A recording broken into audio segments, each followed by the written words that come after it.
Do you have a soul, or are you a soul? That was a topic of our last BT Daily, and it's such an important question for you to answer because it will guide your whole view of what God thinks about you and what His plan is for you as well.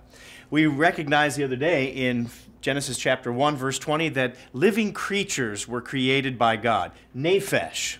Nephesh were created, living creatures. And we found that that same word was used in Genesis chapter 2 and verse 7 for people. When God created Adam and Eve, they were living beings. They were living souls. So they didn't possess immortality. They weren't eternal to begin with. We talked about Romans 6:23 where it says eternity, eternal life is the gift of God. It's not something that we possess already. And here's something that's very startling. If you've never thought about this in the past, there is a remarkable passage that's over in Ezekiel. It's in Ezekiel chapter 18 and verse 4. This is a passage you should look up and really study because it will probably rattle your bones right down to the very core if you believe you already have eternal life, if you believe you are an immortal soul. Because you're going to run into a problem with that belief when you read Ezekiel chapter 18 and verse 4. Let's notice what it says.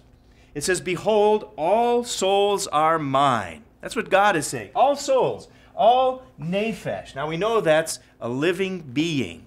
All living beings are mine, says God. The soul of the Father, as well as the soul of the Son, is mine. So each time that word soul is being used there, that is the word nephesh that we know is a living being. Now here's the startling part. The end of verse 4, God says, "The soul who sins shall die." So obviously, you don't have an immortal soul because God says it can die. It's not immortal. It will die.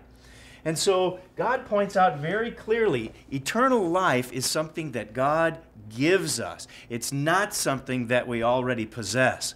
So if you begin to really think about that, that has to change your idea of what heaven and what hell is all about. Because it's not biblical to believe that you already have immortality. There is hope in the future that God can give us eternal life.